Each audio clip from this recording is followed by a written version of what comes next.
बिस्मिल्लाहिर्रहमानिर्रहीम। अस्सलाम वालेकुम। कैसे हैं आप सब लोग? उम्मीद करती हूँ ठीक ठाक होंगे, खुशबाश होंगे। जनाब, हमारी आज की रेमेडी है हैदराबादी स्पेशल में खलिए का सालन, जिसे हम मसाले का सालन भी कहते हैं। आज हम उसकी रेसिपी बनाना सीखेंगे।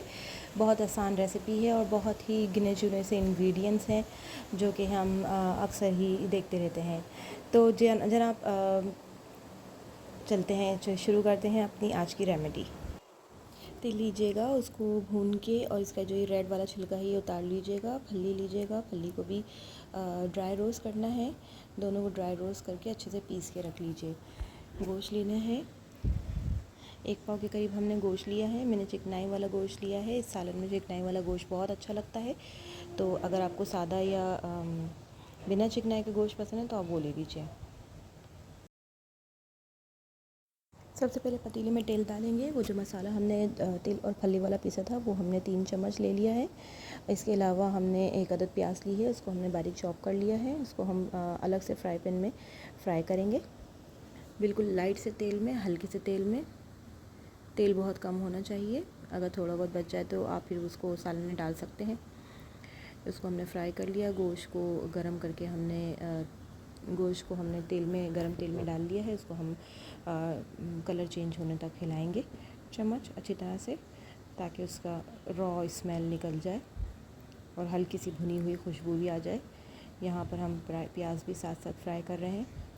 प्याज को हमने सिर्फ ट्रांसल्यूसेंट करना है, हल्का सा कलर आने तक हम इसको रखेंगे, ज़्यादा नहीं रेड नहीं करेंगे। साथ साथ मसाले डालते जाएंगे गोश्त में। नमक, अदरक, लहसुन 1-1 स्पून डाला है और लाल मिर्चें मैंने 2 स्पून डाली हैं, 2 टीस्पून।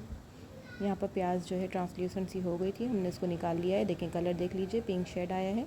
जो मसाले हमने पीसे थे हमने दोबारा से उसको चॉपर में डाल के और उसके साथ प्याज डालेंगे और प्याज के साथ थोड़ा सा पानी डालिए। इसका फ़ाइन सा टेक्सचर बना लीजिए और उसको सालन में ऐड कर लीजिए। फिर सालन में हम हल्दी भी डालेंगे। 1 टीस्पून मैंने हल्दी डाली है और 1 ही टीस्पून मैंने गरम मसाला डाला है। गरम मसाला बहुत ज़्यादा खुशबू ऐड करता है। आप चाहे तो सबसे एंड में डाल सकते हैं गरम मसाला। इसको अच्छे से मिक्स करेंगे। इसको अच्छे से मिक्स करके गरम मसाला जो गोश्त की रॉ स्मेल होती है उसको ख़त्म करता है। तो अब जनाब, ये हम होममेड दही ले रहे हैं। आपके पास बाज़ार का दही हो तो आप वो ले लीजिए। 2 से 3 चमचे मैंने दही लिया है। इस दही को अच्छे से फेंट के आप डाल दीजिएगा। आपसे हो सके तो आप मसाले पीसते हैं तो उस वक्त भी आप डाल सकते हैं। इसको मैंने अच्छे से फेंट लिया है। इसको अच्छे से फेंटना इसलिए भी ज़रूरी है क्योंकि जो हम सालन में डालते हैं तो वो थोड़ा सा लिक्विड वाला सालन होता है, तो उसके अंदर से लम्स से नज़र आते हैं जो कि नज़र नहीं आने चाहिए। वो अजीब सा फटी हुई सी लुक देता है दही सालन को। इसको हमने अच्छे से डाल दिया है। अब हम इसको ठीक से मिला देंगे। बहुत अच्छे से इसको अच्छे से मिक्स कर दीजिए ताकि जो लम्स हैं वो ना बने और बिल्कुल फ़ाइन सा टेक्सचर आए। देखें, बिल्कुल स्मूथ सालन का टेक्सचर आ रहा है। इसको अच्छे से हमने मिक्स कर दिया।